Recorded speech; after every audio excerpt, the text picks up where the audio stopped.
네, 안녕하십니까. 공드림 한국사 기본 이론 강의를 진행을 하고 있습니다. 제가 지난 시간에 근대 태동기 사회사까지 살펴봤습니다. 이 시간은 마지막 단원이죠. 문화사 단원이 되겠습니다. 지난 시간에 예고해 드린 대로 이 시간은 조선 후기 사회 변동 속에서 과연 성리학이 제대로 제 위치를 지켜나가고 있었을까라고 하는 부분에 대한 내용입니다.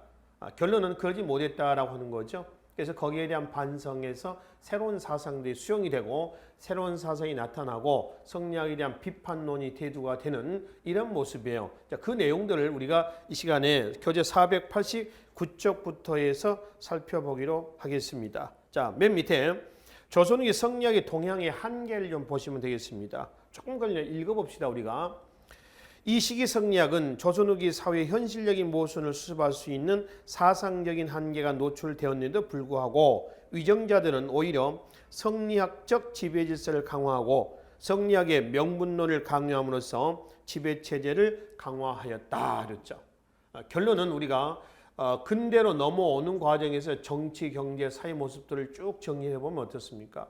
결론 호란 이후에 흐트러진 양반 지배체제를 다시 재복구하기 위한 또는 재정비하기 위한 일련의 노력들이 지배층을 중심으로 해서 진행됐었습니다. 그러다 보니까 성리학도 좀 퇴보하게 되는 거죠. 진보적인 유학으로 가는 게 아니라 자꾸 옛날 체제를 고집하려는 그런 의식으로 그런 의미로 퇴색이 되고 있었다라고 하는 겁니다. 특히 그게 두 번째 봐봐요. 대의명분론의 심화라고 하는 부분이 있잖아요. 자, 병자호란 이후에 숙명, 배청의 의리론이 이 시대의 이념으로 대두가 됐다라고 하는 겁니다. 숙명, 배청. 여러분 인조반정 이후에 광해군대 중립외교가 뭘로 바뀌었어요? 친명, 배금으로 바뀌었죠. 그러다 호란이 터졌죠. 호란 이후에도 이정자들은 쉽게 말하면 정신 못 차린 거죠. 우물 안에 개구리였다는 얘기입니다. 이렇게 할 수밖에 없었던 이유가 있습니다. 왜 그러냐면은 만약에 자기네 잘못을 인정해 버리면은 어떻게 됐어요? 지배체제 유지하는데 큰 걸림돌이 되거든요. 그러니까 자꾸 잘못한 거를 자꾸 어떻게 뒤집어 엎는 거예요. 덮어가면서 또 다른 잘못을 계속 저지르는 겁니다. 어찌 보면은 우리나라 고금을 막론하고 정치권에서 보이는 전형적인 모습 같지요. 그렇죠? 여튼 조선 후기 성리학은 그래서 당시 위정자들의 그러한 활동, 그런 행동에 의해서 성리학도 자꾸 퇴색이 돼 나가고 있었다라고 하는 겁니다. 그런 상황에서 당시 정통 성리학계 내에서는 이걸 비판하고 나서는 겁니다. 그 대표적인 것이 뒤에 490쪽에 나와 있는 호락 논쟁이었습니다. 호락 논쟁, 호파와 낙파의 논쟁이었죠. 우리가 일전에 한번 봤습니다만은 잠깐 한번 봅시다. 호파와 낙파의 논쟁에서 호락 논쟁인데 호는 기호학파를 얘기한다고 그랬죠. 낙은 서울에 낙산 밑에서 살았다 해서 낙파라고 합니다. 기호학파의 호, 낙산 밑에 살았다 해서 낙 이렇게 하는 거죠. 자, 이 기호학파 얘네들은 성리학의 인, 물, 성, 이론을 주장했고요. 이 달을 이자입니다. 낙파는 인성과 물성은 같다 다르다, 같다, 동론을 주장했습니다. 그러니까 존화양이 사상에서 보면은 화와 이는 다르다, 화와 이는 같다 이런 얘기란 얘기죠. 근데 여기서 호파와 낙파 얘네들은 어디에서 나왔었어요? 우리가 이제 정통파 성리학자를 자처했다라고 누구죠? 노론에서 나왔습니다. 노론.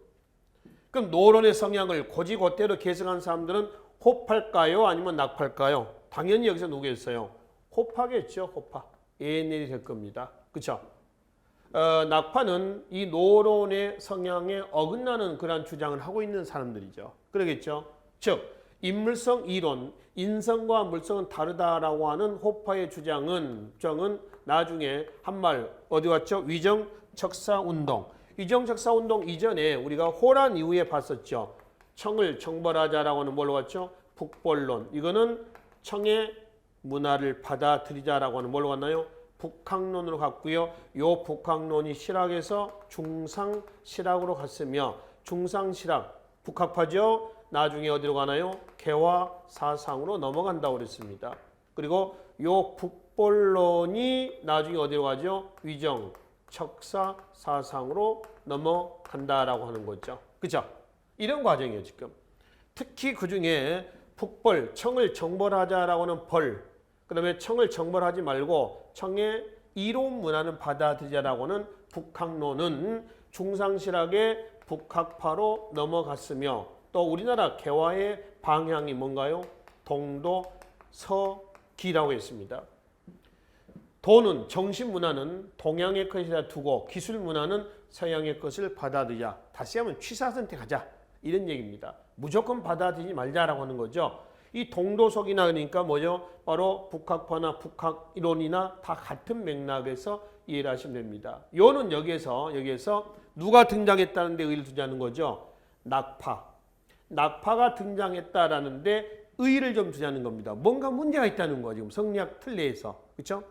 그다음에 491조로 가봐요. 491조에 가면은 성리학 비판론이 나옵니다. 그 후에 성리학의 절대화는 나중에 보기로 하겠습니다. 호락 논쟁하고의 성리학 비판론에서 대표적인 인물로서 16세기 말에 누구죠? 정여립이에요. 이 정여립이 16세기 말 근세사의 모순이 노출되고 있었을 때에 바로 천하는 공물이다.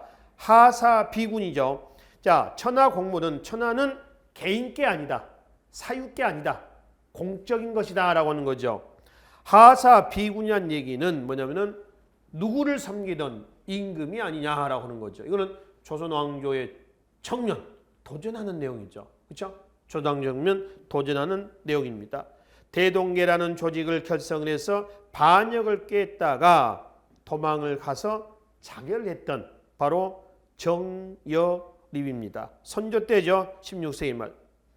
그 다음에 바로 윤휴하고 17세기입니다. 윤휴라든가 그 다음에 박세당 등이 있습니다. 근데 이건 17세기 때 사람인데 16세기 말에 가면 정여립 말고 성리학을 또 비판했던 사람이 또 있어요. 바로 실학으로 좀 넘어가도록 하겠습니다. 자, 실학을 가면은 494조로 가봐요. 그 실학의 발달 과정에 16세기 말에 가지고 나온 게 있습니다. 근세사의 모순에 대항하여 북인의 정인홍 등이 성리학의 사상을 폭넓게 수용해서 부국강명 민생안정을 추구했으나 성리학만을 고집하는 보수적 학자들의 반발로 좌절되었다라고 하는 거죠. 이건 우리가 근세에서 근대로 넘어올 때 한번 살펴봤었죠. 그래서 정여립, 정인홍 등은 16세기 말부터 성리학의 모순이 노출됐다는 얘기 아닙니까? 그래서 거기에 대한 반성, 비판하고 있었고요. 돌아오겠습니다. 491페이지. 17세기 가면 윤휴와 박세당의 성리학을 비판했다가 사문난적으로 처형이 됐습니다. 유학의 반역자라고 해석하시면 됩니다. 그 윤휴 얘기 좀 잠깐 봅시다. 윤휴는 그 셋째 줄에 나와 있습니다. 천하의 많은 이치를 어찌하여 주자만 알고 나는 모른단 말인가. 주자가 다시 태어난다면 내 약설을 인정하지 않겠지만 공자나 맹자가 다시 태어난다면 내 약설이 승리하게 될 것이다. 이랬습니다. 대놓고 비판하는 거죠. 밑에 박세당 사변록이라고 하는 저서를 통해서 역시 성리학을 비판했다가 사문난적으로 처형이 됐습니다. 그렇죠? 그래서 이제 호락 논쟁의 낙파에 등장하고요. 성리학의 비판론의 대두는 당시 조선 후기에 위정자들이 성리학의 모순을 극복하려고 하지 않고 오히려 지대를 체제를 지켜나가려고 했었던 그런 모순 속에서 나왔다라고 하는 겁니다. 그러면은 491쪽 맨 위로 좀 가겠습니다.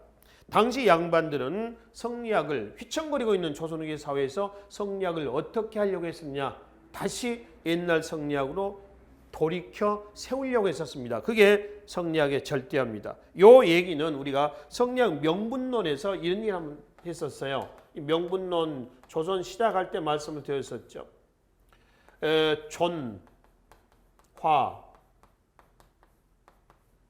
그게 뭐였죠? 양, 이 이렇습니다. 조나 양이 이렇죠. 기억나시죠? 화를 존중하고 이를 뭐한다? 이를 배척한다라고 하는 거죠. 이걸 화의 사상, 또 화의론 이렇게 얘기를 합니다. 자, 사회 면에서 화는 주인, 이는 종, 또 양반, 아니면은 상린, 경제 면에서는 지주, 아니면은 전호, 사상 면에서는 성리학, 아니면은 다 뭐 이단 음사로 규정을 하는 거죠. 그러니까 흑백으로 나누려는 겁니다. 민족으로 얘기한다면 중국 정통 민족 한족이 하고요. 중국 한족이 아니면 다 뭐다? 오랑캐다. 이렇게 보는 거죠. 그러니까 모든 관계를 뭐과 뭘로 나누는 거예요? 흑백으로 나누려고 하는 겁니다.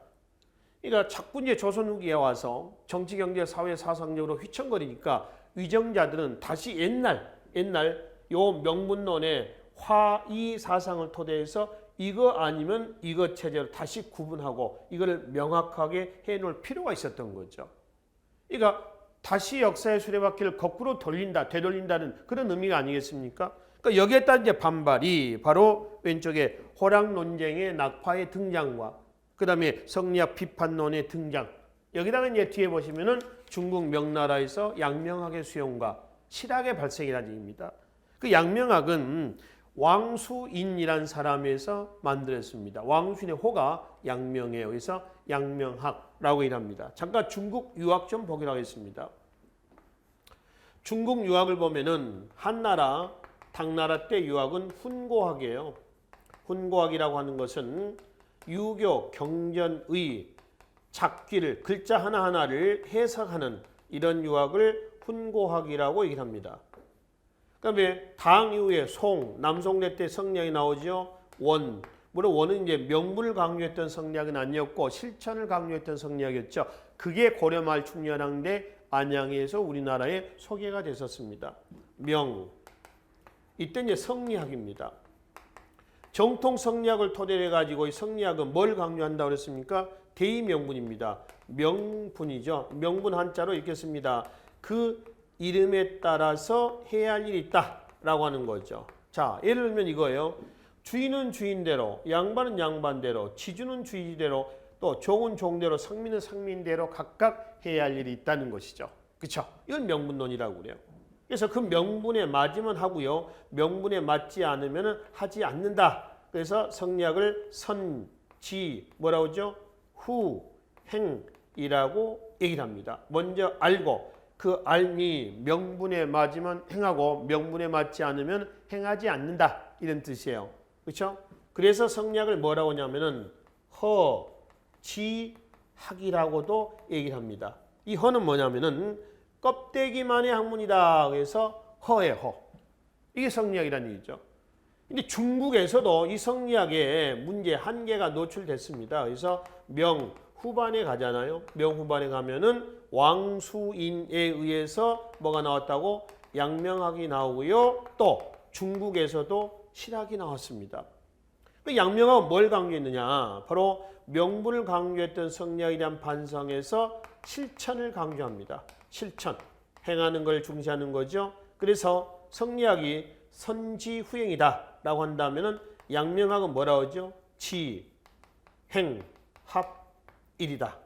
아는 것과 행하는 것은 합일, 일치가 되어야 한다.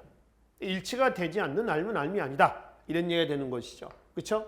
그리고 실학도 이 시간 우리나라 실학이 아닙니다. 중국 실학이에요. 지금 중국 유학사를 보고 있는 거예요.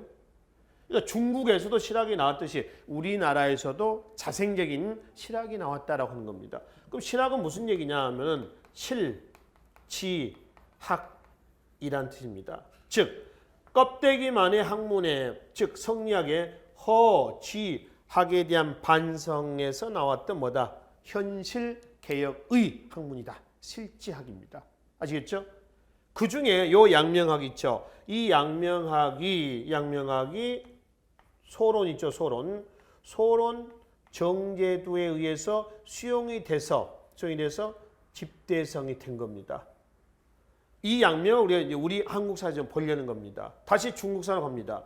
명 다음에 어디가 나오면 청이 나옵니다. 청은 아시다시피 만주족에 의해서 건국된 나라예요. 만주족 청은 한족 문화를 계승하려고 하진 않습니다. 얘네는 한 문화를 억압하면서 만주족의 체제를 유지하려고 했었던 것이죠.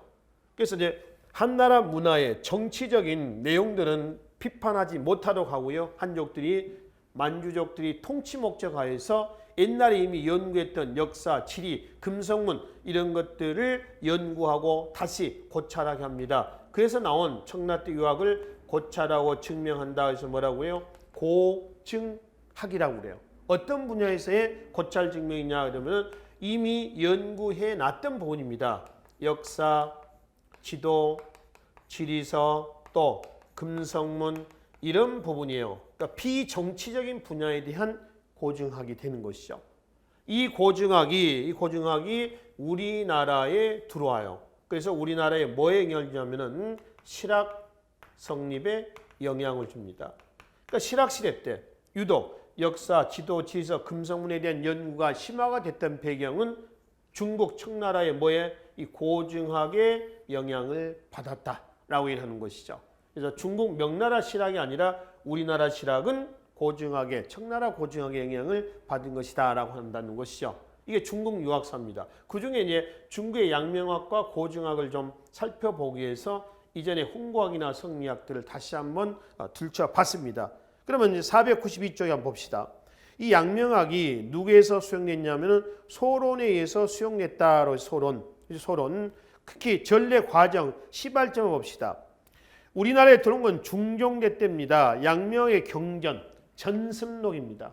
이 전습록이 들어오면서 바로 이 선조 때에 선조가 양명학에도 관심을 갖는 등의 모습을 보이고 있죠. 자, 이거 한번 봅시다. 지금 양명학이 우리나라에 들어온 시기예요. 중종대 때입니다. 중종대. 16세기예요. 중종 다음에 왕이 누구죠? 인종입니다. 그렇죠? 중종, 인종, 그 다음에 누가 나오죠? 명종이 나오죠. 명종. 그죠? 인종과 명종, 중종의 두 아들이죠. 배단 아들이었죠. 그 다음에 선조가 나오는 거죠. 그다음에 광해군이 나오죠. 그죠? 광해군 다음에 이제 그 인조가 나오죠. 인조. 맞죠? 인조죠. 그 다음에 인조 다음에 누가죠? 효종이 나오죠. 그 다음에 현종이 나옵니다. 그 다음에 숙종, 경종, 숙종 이렇게 나갑니다. 그렇죠? 여기서 이제 양명학이 들어온 시기가 언제라고요? 중종입니다. 10 몇 세기예요? 6세기입니다. 16세기 말이 된 16세기. 그러니까 이때 이제 들어왔던 시대적 배경을 우선 이해를 좀 하시면 됩니다. 이때부터 성리학의 모순이 우리나라에서 노출되고 있었다. 선조는 그 양명학에 또 관심을 가지기도 했었다라고 하는 것이죠. 일단 중종대 때에 경전, 전습록이 들어옵니다. 그 전습록이 들어와가지고 유포가 되는데 쭉 내려옵시다. 그 전개 과정에 보면은 이 전습록이라고 하는 책을 읽고 비판했던 사람이 하나 있죠. 이왕입니다. 전습록 편, 그렇죠. 이 전습록 편에서 이왕이 양명학을 만든 누구죠? 왕수인을 광자다. 광자 한자 있습니다. 광자죠. 광자. 이 광자는 미칠 광자입니다. 그러니까 지금 미친놈이다 이렇게 한 거죠. 그 성리학의 대가가 이왕이 양명학을 만든 왕수인을 미친놈이라고 규정하는데 감히 누가 양명학에 관심을 갖겠냐는 얘기예요. 그렇죠? 그럼 여기서 얘기하는 광자, 미친놈이다라고 하는 광자는 진짜 우리가 무슨 뭐 정신병자다 이런 의미는 아니고요. 유학에서 광자다라고 하면은 사문난적과 같은 겁니다. 그러니까 이단이다, 또 이상주의자다 이런 정도의 해석입니다. 그러니까 이상주의자라고 하면 이제 뜻은 높은데 실천할 능력이 없는 거죠. 이런 사람들 이상주의자라고 그러죠. 그런 의미의 광자라고 해석하시면 되겠습니다. 자, 그래서 이제 그 이왕이 전습록을 통해 격렬하게 비판하자 16세기 지금 중엽이죠. 이단으로 지목이 됩니다. 그러다가 이제 17세기 초반에 장유, 심흠, 최명길, 호란 직전에 병자호란 직전에 최명길의 주화론, 김상헌의 주전론 나눠지죠. 둘 다 성리학자입니다만은 김상헌은 정통파 성리학자, 외골수 성리학자였었고 그 다음에 최명길은 성리학을 토대로 하면서도 양명학에 관심을 가졌던 사람이었습니다. 그 다음에 17세기 후반에 가면 누구요? 최석정. 18세기 초에 가면은 누구?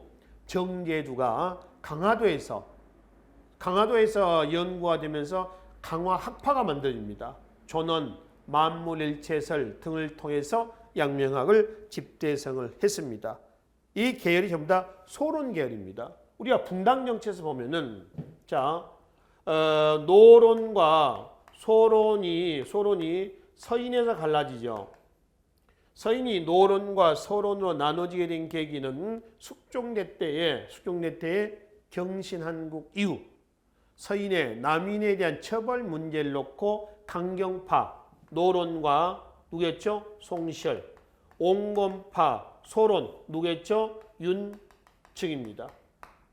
송시열의 고향이 회덕이라고 했죠. 그 다음에 윤증의 고향이 니성, 지금의 논산입니다. 논산. 그래서 송시열의 제자와 윤중의 제자 간의 논쟁이 바로 회니 시비로 나왔다고 그랬죠. 회니 시비다. 근데 윤중의 아버지가 윤선거죠. 윤선거라든가 그 다음에 유계라든가 노론의 유계입니다. 윤선거하고 유계는 갈라지는 거죠. 그죠? 유계하고 윤선거가 같이 쓴 주자 원류에 대한 책을 유계가 죽으면서 제자 윤중한테 쓰라 그랬는데 윤중이 그 책을 보고 이거는 가래 집남의 책하고 별다를 게 없다. 책을 편찬하지 않았다고 그랬죠. 그것이 이제 스승이 제자한테 얘기를 했는데 제자가 스승의 말 따르지 않는 꼴이 돼버린 겁니다. 거기서 이제 송시열이가 빈정이 또 상했어요. 송시열, 유계, 윤선거는 같은 세대에 같이 수학했던 사람들이거든요. 특히 윤선거하고 유계는요, 요즘에는 베프입니다, 베프. 아주 친한 사이예요. 근데 이거 가래 원류 문제 때문에 결국 이제 등을 돌리게 됐죠. 그러다 나중에 이제 송시열의 제자와 윤중의 제자 때까지 계속합니다. 그게 이제 회니 시비로 나왔고 숙종대 때 1716년 병신년에 병신첩을 통해서 윤중의 제자 얘네들이 그래도 제자 입장에서 스승한테 그렇게 하는 것은 잘못된 거 아니냐. 그래서 얘네들이 회덕에 있는 송시열의 제자들에게 손을 들어준 사건이었습니다. 이거를 병신처분이라고 말씀을 드렸죠. 숙종대 때 말입니다. 여하튼 정통파 성리학자를 자처했던 서인 중에서도 노론은 서인의 그 성향을 그대로 계승한 사람이고요. 그 노론 중에서 호파와 낙파로 나누는데 그 노론의 성향을 그대로 계승한 사람 누구라고요? 호파가 된다라고 하는 거죠. 그러면 이제 동인에서 갈라진 누가 있어요? 북인하고 남인이 있죠. 그렇죠?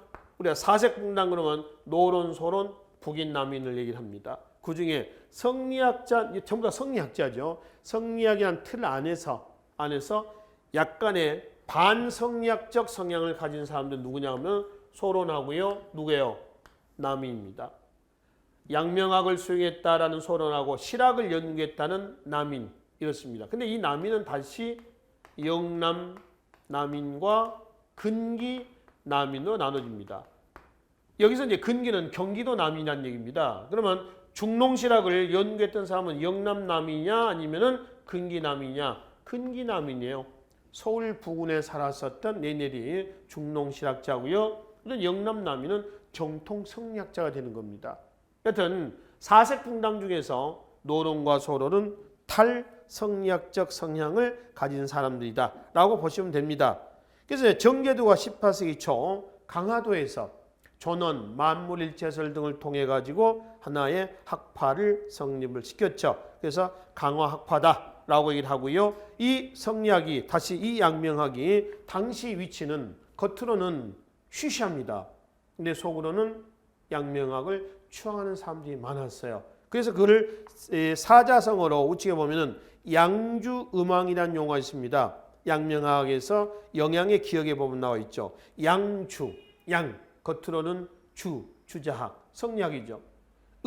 속으로는 양명학을 얘기를 합니다. 왕수인 양명학을 얘기한다는 거죠. 그리고 19세기 말 한말 북학자들에게도 실천을 강요했던 양명학이 영향을 줬습니다. 우측에 좌측에 492쪽에 보시면은 그 강화포의 계보가 있죠. 정제도부터 해가지고 이건창, 이건성, 이건방 이렇게 넘어가고 있는 계보를 보시면 됩니다. 그리고 바로 가운데 양명학의 사상적 기반을 좀 살펴보세요. 심증리, 인간의 마음이 곧 리다. 그게 원리다. 그게 원칙이다. 그게 법이다. 이런 얘기가 되는 거죠. 치양지, 치양지가 아니고요. 치양지입니다. 양지는 사람이 태어날 때 그 마음이에요. 그걸 양지라고 그래요. 그러니까 그때로 다시 되돌아가자는 거죠. 그다음 지행합일. 아까 말씀드렸죠.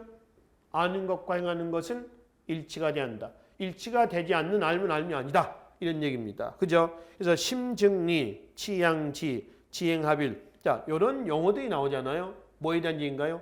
양명학에 대한 얘기다. 이렇게 기억을 좀 해두시면 되겠습니다. 그리고 이제 오른쪽에 실학으로 좀 가기로 하겠습니다.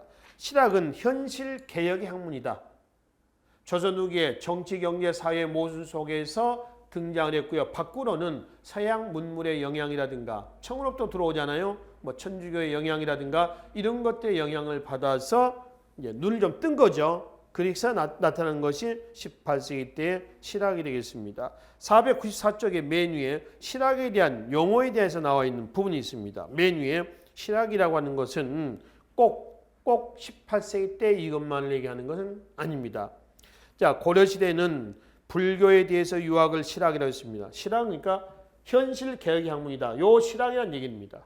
그렇죠? 꼭 우리가 얘기하는 18세기 때 중농, 중상 실학할 때 이것만 얘기하는 건 아니다라고 하는 거죠. 그런 면에서 보면은 성리학에 대한 반삭에서 나왔던 양명학도 뭐가 될 수 있어요?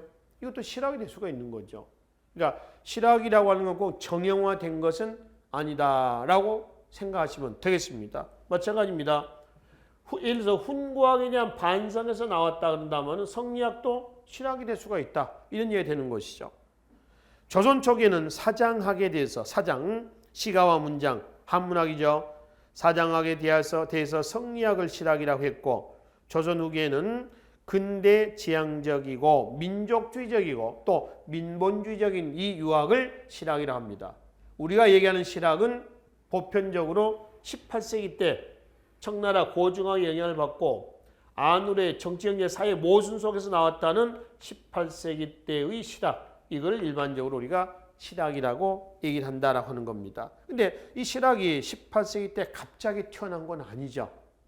16세기 말 근세사의 모순이 나올 때부터 나온다고 그랬습니다. 그 싹은 아까 말씀드렸죠. 북인의 정인홍 등이 부국강병, 민생안정을 추구했는데 잘 안 됐다. 그러나 이 부국강병 민생안정론이 씨앗이 돼서 18세기 때 실학으로 꽃을 피웠다. 이렇게 얘기를 한다는 거죠. 그러면 17세기 초에 가면은 실학자입니다인들도 이수광이라든가 한백겸이라든가 유몽인 등이 나와 있습니다. 이수광의 지목유설, 한백겸의 동국지리치, 그렇죠? 그리고 이제 유몽인 등이 다양한 주장들 지금 하고 있죠, 그렇죠? 이런 것들을 통해서 당시 실학을 계승, 발전을 시키는 겁니다. 이 17세기 과도기의 그 상황을 토대로 해서 18세기 때 뭐가 나오죠? 경세치용, 후반에 이용, 후생이 나옵니다.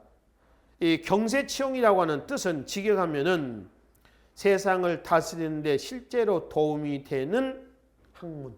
이게 경세치용이에요. 밑에 이용후생이라는 얘기는 뭐냐면은 풍요로운 경제와 행복한 물질 생활. 직역하면 그렇습니다. 직역. 근데 경세치용은 현실 문제를 수습하는데 지금 현재 학문이 제대로 제 기능을 수행하고 있지 못하고 있다. 특히 농촌 부분에 있어서의 많은 관심을 가지고 지금 상황을 수습해 보자. 그래서 경세치용학파를 우리는 뭐라고 그러죠? 농촌 문제에 많은 관심을 뒀다고 그래서 중농실학이라고 합니다. 그죠? 그런 이제 후자 밑에 이용후생학파는 상공업 발전에 많은 관심을 뒀죠. 그래서 중상실학라고 한다는 거죠. 그 셋째 줄 보면은 노론의 인물성 동론을 수용한 학자들이라고 했습니다. 이거 한번 보세요. 노론의 인성과 물성은 같다. 동론이죠. 동론. 이거는 이론, 다르다 할 때 그 이론입니다. 이 동론을 수용했었던 사람들. 이는 이제 중상실학으로 넘어간다라고 하는 것이죠. 그래서 18세기 전반의 경세치용, 이것이 중농실학. 그 다음에 이용후생이 18세기 후반이죠. 중상실학이 됩니다. 우측에 실사구시가 있습니다. 이건 19세기 때 갑니다. 실사구시라고 하는 뜻은 실제 근거에서 사실을 구한다. 있는 그대로 한다는 겁니다. 여기에 대표자가 누구냐면은 추사 김정희입니다. 그 김정희를 중심으로 해가지고 실사구시학파가 계승, 발전하고 있었습니다. 근데 우리는 통상 실학 그러면은 경세치용하고요, 이용후생 이 두 개만 좀 보시면 되겠습니다. 그러니까 중농 실학하고요, 중상 실학만 이해를 하자는 거죠. 자, 실학은 3대 성격이 있습니다. 민족주의적, 우리 민족 문화에 많은 관심을 가졌다는 거죠. 그럼 바로 직전 몇 세인가요? 16, 17세기입니다. 그 이전에 15세기입니다. 16, 17세기 사림이 집권했던 시기예요. 이때는 우리 민족 문화에 관심을 가져서 못 가있죠. 단군조선보다는 기자조선에 대한 연구가 심화가 됐습니다. 여기에 대한 반성에서 18세기 때 뭐가 나오죠? 실학이 나왔습니다. 그래서 실학은 탈중국입니다. 우리 민족 문화에 많은 관심을 가졌죠. 민족주의적이다.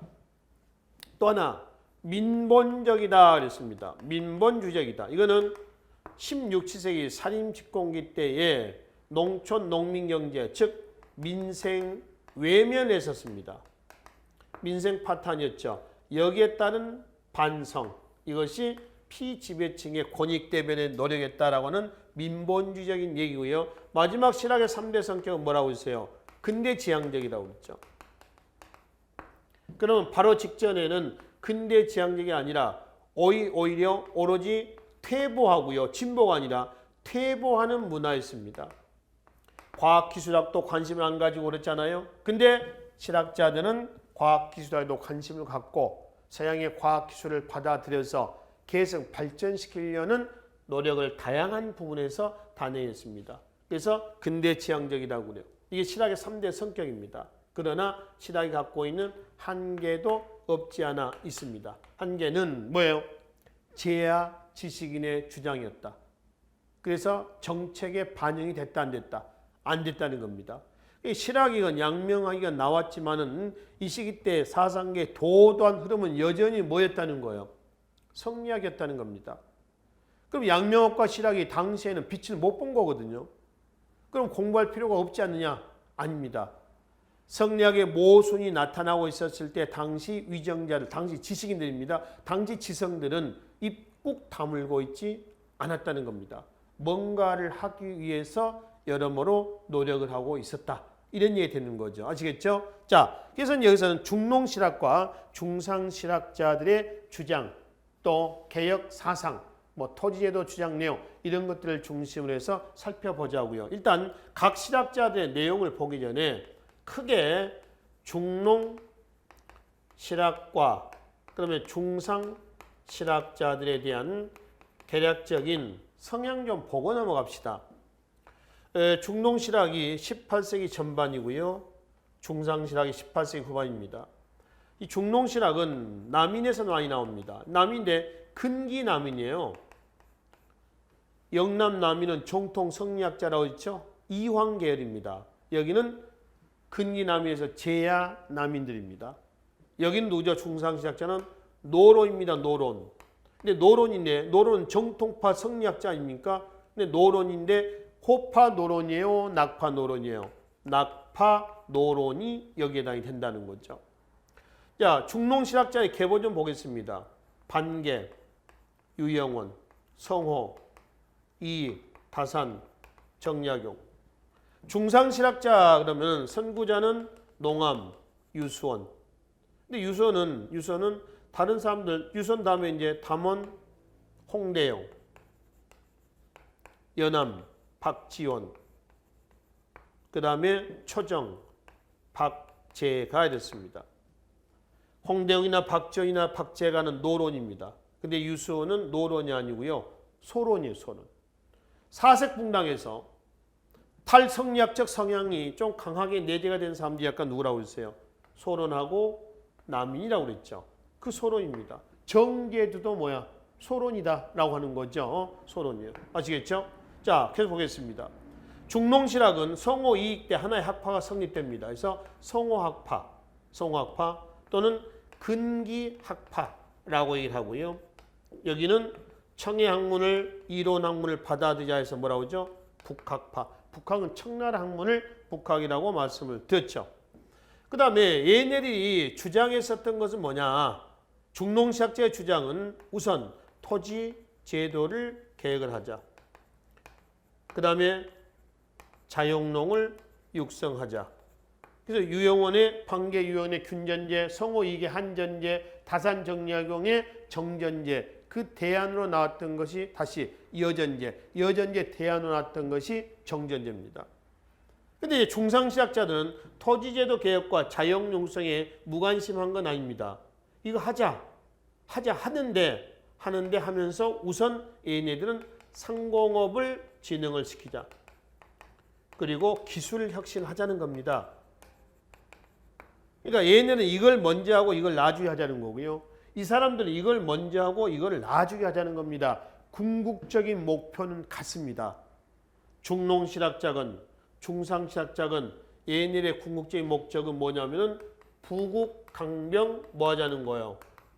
민생 안정하자는 겁니다. 요 부국강병 민생 안정의 주장은 이미 15세기 훈구파 얘네들이 제창했었던 뭐였죠? 공리주의였어요. 이 공리주의를 말이죠. 우리가 해석을 해보면은 부국강병 민생 안정이었어. 그지? 근데 사림이 집권했을 때는 공리주의를 배경을 합니다. 뭐죠? 왕도주의였습니다. 그러니까 부국강병 민생 안정 하든지 말든지 절의와 명분에만 치중하는 것이 왕도주의였어요.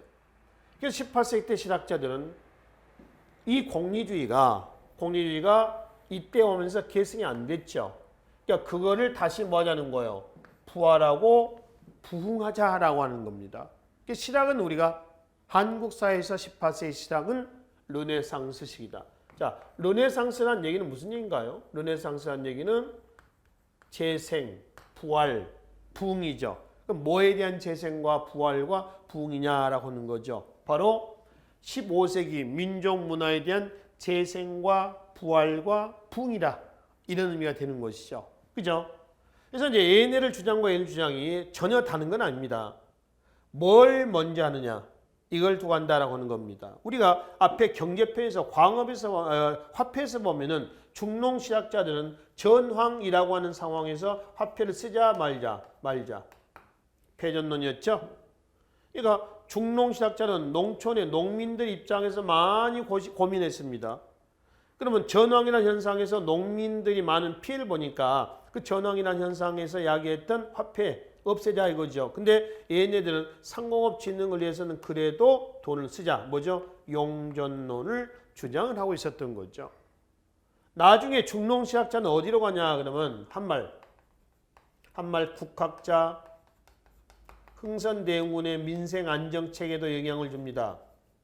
또 한말 애국 계몽 사상가들에게 영향을 주죠. 중상시학자는 어디로 간다고 그랬죠? 한말 개화 사상으로 사상가들에게 영향을 준다고 그랬죠. 대체로 중농실학과 중상실학의 큰 다른 점, 또 뭐 공통점 이런 내용들이 되겠습니다. 자, 그러면 그 중에 중농실학에 선구했던 유영원부터 해가지고 각 실학자들의 주장, 또 저서 이런 내용들 중심으로 해서 정리하시면 되겠습니다. 496쪽이 있죠. 유영원, 저서 균전론, 뭐 경무법, 또 사회제도의 비판, 양력변통론 혹시 기억하시죠? 균역법 실시할 때 나왔죠. 또 교육제도의 정비, 또 산홍일치, 이건 원래 조선시대 교육제도가 산홍일치입니다. 거기에 나오는 유영원의 주장 내용 뒤에 해설이 되어 있으니까 그대로 한번 보시고요. 거기서 하나 짚고 좀 넘어갑시다. 토지제도의 균전론을 한번 봐봐요. 토지를 균등하게 똑같이 나눈다라고 하는 것이 균전제입니다. 근데 토지를 나눈 기준이 있죠. 관리, 선비, 농민 등에게 차등을 두어서 토지를 재분배하자라고 하는 것이죠. 이거는 왜 급진적이냐 그러면 일단 토지를 다 몰수하자는 겁니다. 몰수한 다음에 신분에 따라서 토지를 차등 분배하자라고 하는 거죠. 신분에 따라서. 이게 균전제란 말이에요. 그렇죠? 그러니까 실학자로서 유영원의 한계가 이게 그대로 내재가 됐습니다. 유교적 신분관을 극복을 해서 못했어. 못했다라고 하는 거죠. 또 하나. 리을에 보면은 양반 문벌제도, 과거제도, 노비제도의 모순을 입하했다고 했죠. 그러니까 양반 문벌제도와 과거제도 노비제도 자체를 비판하는 게 아닙니다. 모순을 비판한다라고 하는 거죠. 그러니까 실학절의 주장은 보세요. 체제 내적 또는 체제 부정적 개혁을 주장했느냐, 체제 내적 개혁을 주장했느냐라고 하는 거죠. 뭐예요? 체제 내적 개혁입니다. 성리학이라는 울타리 내세의 개혁이지 아예 완전히 부정한 것은 아니다. 이렇게 이제 보시면 되겠죠. 아시겠죠? 자, 해서 균전제를 보시고요. 밑에 이익도 마찬가지입니다. 그에 이어서 성호사설, 과구록 이런 걸 남겼고요. 우측에 보면은 유영원의 토지에도 균전제는 너무 급진적이다. 왜? 토지를 몰수해서 나눈다니까 급진적이다. 그러지 말고 한전론을 주장합니다. 즉, 한 가정의 생활을 유지하는 데 필요한 규모의 토지를 영업전이다 해서 매호당 20개를 주고 이 토지는 매매하지 못하도록 하자는 것이죠. 그래서 토지가 없는 장기적으로 무전농민을 해소하자는 겁니다. 이게 대토지 소유를 제한하자라고 하는 뭐예요? 한전론이라는 겁니다. 한전론. 기타 유영훈의 이익의 주장에 보면은 육두론 그 두자의 찬자에 좀 두자입니다. 좀. 나라가 빈곤하고 농촌이 피폐한 것은 6가지 좀이다 해서 양반 문벌제도, 노비제도, 과거제도, 사치와 미신, 승려, 게으름 6가지를 제창합니다. 특히 유영훈에서 나왔던 대로 거기 보면 양반 문벌제도, 노비제도, 과거제도가 있잖아요. 이 자체를 부정한 건 아니라는 얘기입니다. 이 제도 운영의 모순을 비판했다라고 하는 겁니다. 또 화폐문제에서 패전 나오죠. 사창제. 사는 면단이라고 그랬죠. 빈민구제 시절에 면이 통할 때 면 얘기합니다. 기타 산홍일치. 과거 3년에 한 번씩 과거 너무 빈번하다. 5년에 한 번씩 하자. 5년 주기의 과거제도의 실시. 그 다음에 추천하자 인재들. 그 다음에 군주가 친군, 왕이 군대를 건드리게 하자. 역사에서 고금의 혁명은 시세에 따라서 이루어진다. 이런 주장들을 하고 있었습니다. 이게 이익의 주장력입니다. 그 다음에 실학의 집대성자, 실학자로서 다산, 정약용이 있죠. 순조 즉위하자마자 터졌던 1801년 신유박해 때 강진호 유배가 됐죠. 18년간의 귀향살이 끝에 만들었다라고 하는 그의 저서 약 508권의 저서가 여의당 전서에 나와 있습니다. 그 중에 가나다는 목민심서, 경세유표, 흠음신서는 다산의 3부작입니다. 밑에 탕론, 뒤에 원목, 전론 묶어서 이거는 다산의 3논설이라고 그래요. 3논설이다. 기타 이제 마과의통. 이 마과의통은 영국의 제너의 종두법을 소개하고 있습니다. 기예론이라고 하는 기술 예찬론이에요. 기술 예찬론. 토지 제도에서는 여전제 대안으로 나온 것이 뭐죠? 정전제가 있습니다. 자, 이 사람은 유영원의 균전제하고요. 성호이익의 한전제 둘 다 비판합니다. 그래서 토지를 여는 30가구예요. 마을을 30가구로 만든 다음에 이 한 마을에 토지를 주자는 겁니다. 토지를 주자. 그래서 이제 이 가구에서 나와서 이거 일여라고 합니다. 30가구의 마을 일여라고 그래요. 이 여에는 여장을 두고 우두머리를 두고 매 가구에서 나와서 일한 것만큼 노동량을 기록했다가 가을에 수확을 하면은 노동량 분의 수확량 해가지고 노동량을 기준해서 수확량을 분배하자는 겁니다. 이게 여전제예요. 그럼 이게 실시가 되려면은 행정구역 정비가 선결 조건이 돼야 돼요. 어느 세월에 일여해가지고 30가구로 만들겠냐는 얘기야. 그래서 이거에 대한 대안으로 나온 것이 정전제입니다. 우물정자죠. 중국 주나라의 봉건제도를 답습한 거예요. 근데 중국은 땅이 넓으니까 우물정자로 그어집니다. 우리나라는 땅이 넓지 않아서 우물정자로 안 그어져요. 대신 이제 우리나라에서는 하여튼 땅을 뭐 이런 식으로 해가지고 돼 있더라 해도 이렇게 해서 하나, 둘, 셋, 넷, 다섯, 여섯, 일곱, 여덟, 뭐 아홉. 꼭 우물정자가 아니래도 9개를 만들어가지고 그렇죠? 하나는 그 중에 하나는 공전, 나머지는 사전 해가지고 사전에 경작자가 공전을 공동 생산, 공동 경작해서 국가에다 내게 하고 나머지는 자기들로 하여금 경작해서 먹게 하자는 겁니다. 이 정전제예요. 여전제에 대한 반성에서 나온 것이 정전제가 되겠습니다. 그다음 밑에 국방제도라든가 또는 과학기술면이라든가 상공업 부문에서도 관심을 갖고 있죠. 그중에 왼쪽에 사진 좀 하나 봐봐요. 사진 안에 그림이죠. 한강 주교입니다. 위쪽이 노량진이고요. 밑에가 용산이 용산. 그래서 수원 화성 갈 때 한강 주교를 만들어서 안전하게 이제 왕이 다리를 건널 수 있도록 다리를 놓는 겁니다. 이 배를 연결해 가지고 찾아보면 다리를 놨습니다. 배다리라고 그러죠. 한자는 주교라고 얘기를 합니다. 이 배는 누구의 배냐면은 조선 후기에 경강상인 교가시여 그 경강상인의 배를 동원하고 있었습니다. 그 다음에 과학기술에 보면은 수원 화성에 화성축제에 그가 제작한 정약용이죠. 거중기, 농로 이게 사용입니다. 거중기는 뭘 거중기냐? 무거운 걸 드는 걸 거중기라고 그러고요. 농로라고 하는 건 여름에 크레인입니다. 그러니까 들어가지고 이렇게 운반하는 거 있죠. 이 크레인, 농로라고 합니다. 근데 이 농로가 현재 남아있진 않아서 자세한 건 확인할 수는 없습니다. 거중기는 많이 남아있어요. 그렇죠? 그 다음에 밑에 상공업진흥론에서 중국의 문물을 받아들이기 위해서 이용감 있는 관청을 설치하자 뭐 이런 정도입니다. 즉 중농실학자라고 그래서 이 부분에 관심을 안 가진 거 아니라고 그랬죠. 또 중상실학자라고 해서 이 부분에 관심을 안 갖는 건 아니라고 했습니다. 그러니까 뭐를 먼저 하느냐에 따른 차이고요. 궁극적인 것은 이거하고 또는 이 사람들 이거하고 이거 해서 뭐하자. 부국강병 민생안정하자. 이런 주장이었었던 것이죠. 그래서 이제 유영원과 이익과 그다음에 정약용의 주장 내용들 봐두시고요. 중상실학자로 가겠습니다. 선구자는 노론이 아니라 소론의 유선입니다. 대체로 중상실학자는 노론이에요. 낙파. 호락 논쟁할 때 낙파입니다. 근데 아까도 말씀드렸죠. 유수원만 예외로 소론이었었다. 그의 개혁 내용은 우서라고 하는 저서를 통해서 집약이 되어 있습니다. 특히 개혁 방안의 첫 번째 상공업 진흥, 기술혁신 또 두 번째 보면 상업자본 육성의 조선 후기의 가장 보편적인 수공업 뭐라고 했어요? 선대제 수공업. 그 다음에 라번 보겠습니다. 대상인 누구냐면은 조선 후기의 대상인 누구였어요? 도고죠, 도고. 물주, 부농, 부상, 그렇죠? 부상들 얘기합니다. 그 다음에 뒤로 넘기겠습니다.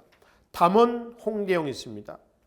그의 저서 이마경륜과 의산문답이 있습니다. 이게 그의 저서 담원서에 수록이 되어 있습니다. 특히 이마경륜에서는 두 번째 봐봐요. 균전제. 토지를 균등하게 나누자라고는 균전제를 주장을 하고 있고요. 정남에게 2결씩 토지를 나누자라고 하는 거죠. 균등하게 나누자. 그 다음에 지전설 주장이 있습니다. 의산문답에서 지구의 1일 1회전설, 지전설 주장하고요. 이외에 무한우주론을 주장합니다. 그래서 중국이 세계의 중심이 아니다. 이런 주장이죠. 이게 무한우주론입니다. 중국 중심의 세관을 비판하고 있는 것이죠. 그 다음에 연암 박지원입니다. 열하일기와 한민명전이가 있는데요. 열하일기는 중국의 열하지방을 단위화 쓴 기행문이에요. 그리고 한민명전의에서 토지제도 개간, 한전론을 주장을 하고 있습니다. 대토지 소유를 제한하는 한전론이에요. 그리고 이제 그의 주장 내용에 박제가와의 공통된 내용을 좀 체크 좀 하겠습니다. 바로 수레와 선박을 이용을 하자. 그리고 이제 화폐 유통의 필요성, 용전론이죠, 용전론. 그리고 나번에 농업 생산형 증대가 있습니다. 이거는 충상실학자지만 농촌 문제에 많은 관심을 가지고 있었다는 것이죠. 마지막 이제 박제가로 가겠습니다. 박제가는 근검 전략보다는 뭐를 권장하고 있습니까? 소비 권장입니다. 왼쪽의 사료는 박제가의 소비관에 대한 얘기입니다. 조선의 경제 정책은 우리가 근세 경제에서 성리학적 경제관이라고 그랬습니다. 또는 유교적 경제관이라고도 얘기를 했죠. 그럼 성리학적 경제관 이꼴 유교적 경제관이라고 하는 것은 어떤 경제관이냐? 쓰는 경제관이냐 아끼는 경제관이냐라고 하면은 되도록이면은 아끼는, 쓰지 않는 이런 경제관이에요. 이걸 이제 검약, 근검 전략입니다. 검약적인 경제관이에요.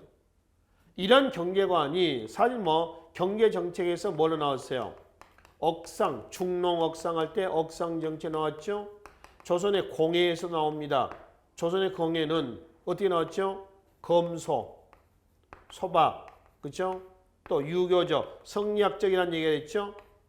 또 건축에도 나옵니다. 조선의 건축의 특징은 건물의 규모 있죠? 규모를 법적으로 뭐 한다고 그랬어요?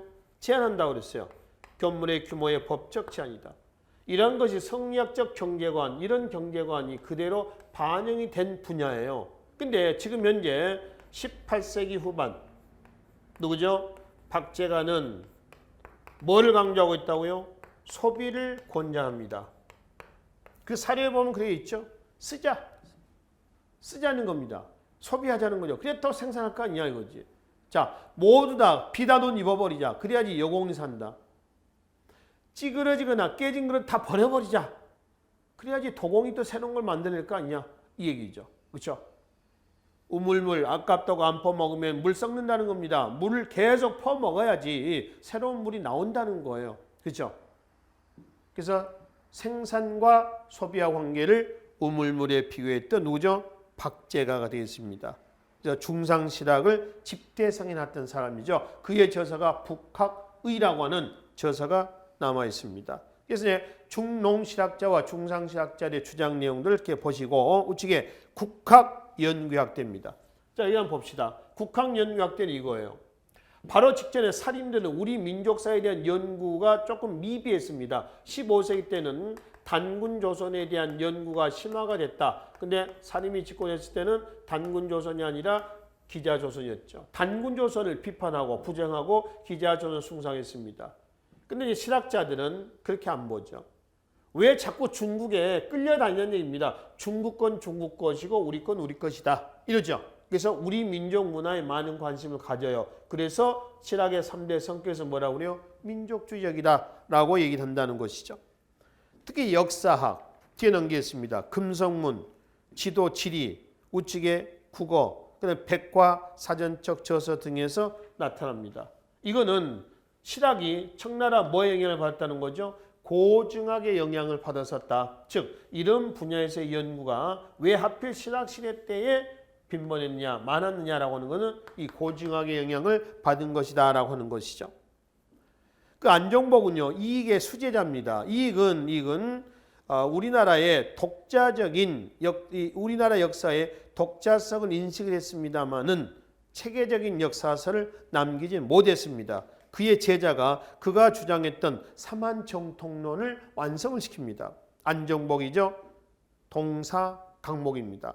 그래서 한국사의 흐름을 기자조선, 마한, 통일신라, 고려 이렇게 흘러왔다라고 하는 것이죠. 이렇게 나름 흘러왔다라고 하는 주장을 하면서 여러 가지 증거, 자료를 제시합니다. 그래서 밑줄 그어놔요.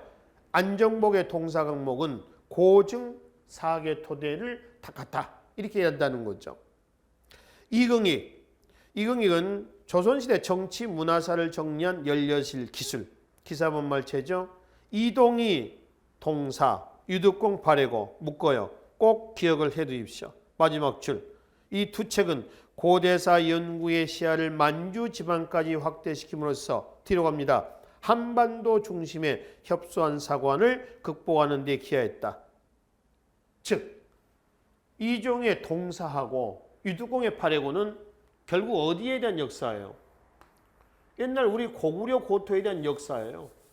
그러니까 바로 16, 17세기 때 감히 중국 땅이라고 그래서 우리 땅인데도 불구하고 관심을 못 가있던 시절이 아니라 이제 한반도 내에서의 협소한 사관을 극복했다라는 데 의의를 둔다는 겁니다. 이종의 동사와 유득공의 발해고입니다. 한치은 기전체입니다. 해동 역사죠.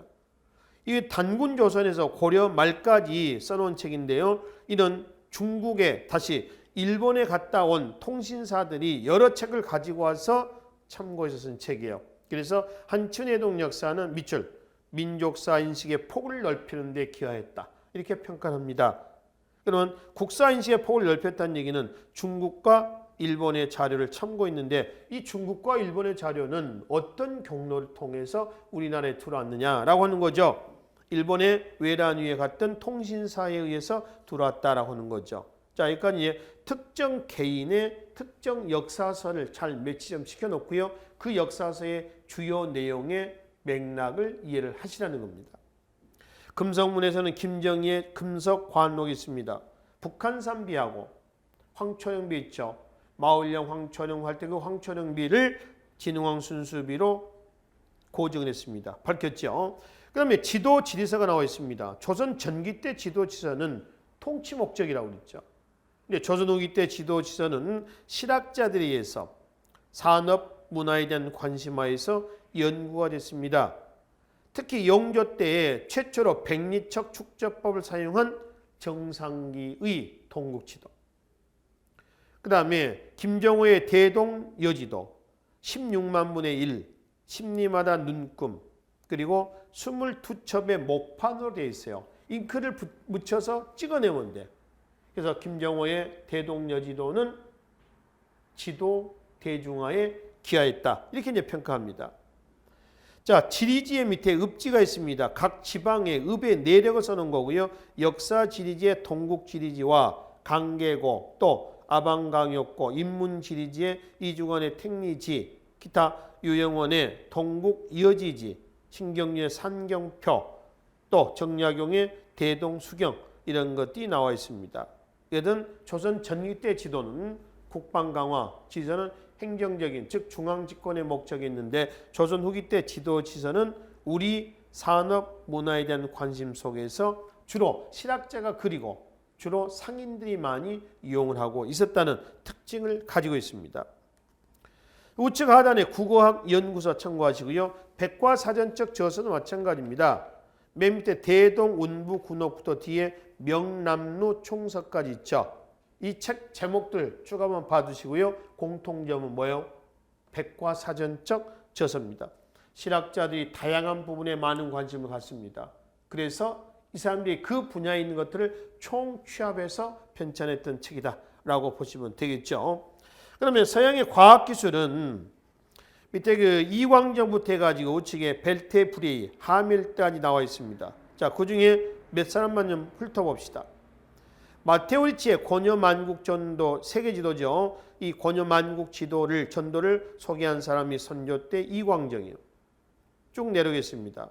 소현세자 동생이 누구였죠?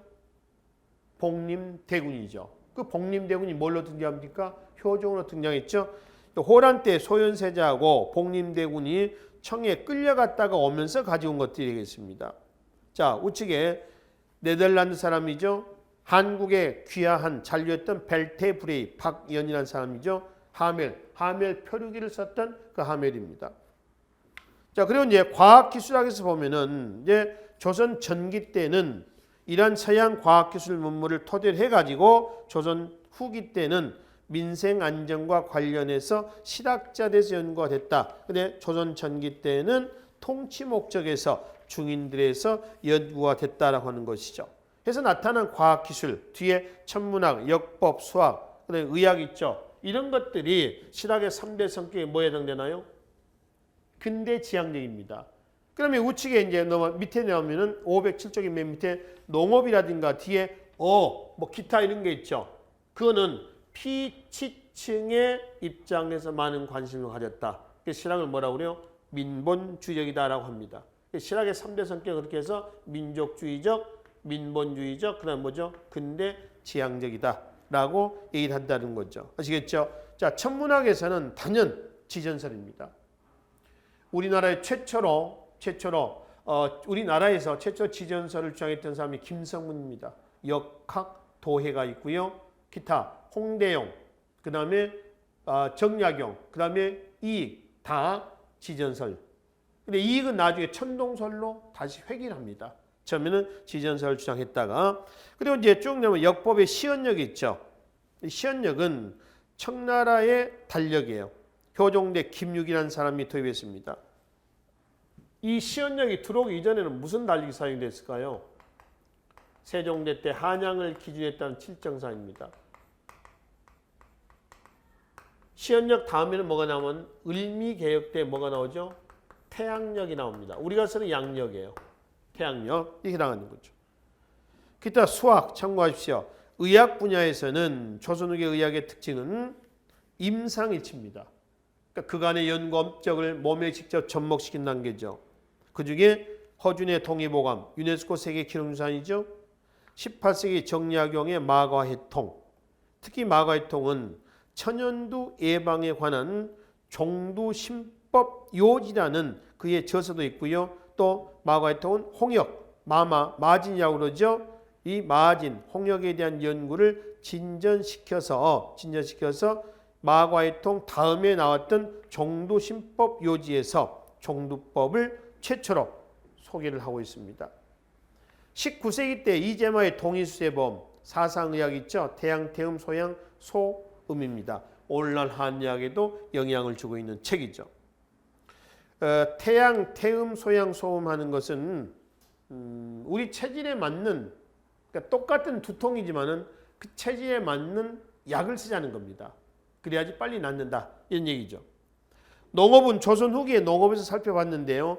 저서와 저자, 책과 저자를 잘 매치시켜 놓으시라고 했습니다. 뒤로 가시면 농법, 자, 농법도 조선 후기의 농업에서 이미 정리가 됐던 부분이죠. 쭉 보시고 토지의 그 효율적인 이용에서 번답이라고 했죠. 번답. 이거 반답인데 왜 번답이라고 있습니까? 하면은 이두문자라고 그랬어요. 그래서 번답은 반답이라고 있고요. 밭을 뭘로 바꾸는 거라고 했죠? 논으로 바꾸는 걸 뭐라고 그래요? 번탑이라고 얘기를 한다는 것이죠. 어업 분야에서는 17세기 김양식이 전라도를 중심으로 이게 경상도를 중심으로 해서 한때 축제가 된 적도 있습니다. 전라도입니다. 어사를 설치하고요. 18세기 후반에는 냉장선도 나옵니다. 또 자산어보, 우회여보, 고사신서 등의 어업서역도 나오죠. 기타 화학 분야의 이규경, 그 다음에 애체는 안경을 애체라고 합니다. 외란 이후에 일본에서 들어온 걸로 보고 있습니다. 일련의 이런 것들이 다 농업, 어업, 기타 이것이 다 뭐다? 민본주의적인 이런 문화에 해당이 된다라고 하는 겁니다. 그래서 신학의 3대 성격을 중심으로 해가지고 살펴봤습니다. 이 신학에 관련된 이 대목은요. 각 신학자의 주장 내용을 잘 매칠 좀 시켜 놓으시고 왜 민족적인지, 왜 민본주의적인지, 왜 근대 지향적인 것인지에서 국학이라든가 과학기술학이라든가 농업, 어업 분야에서의 내용들을 이해를 하시면 되겠습니다. 자, 그래서 교재상 이제 전 근대사 내용을 여기서 마무리 좀 짓겠습니다. 다음 시간에는 근현대사, 그러니까 흥선대원군 등장 부분이죠. 여기서부터 다루기로 하겠습니다. 수고하셨습니다.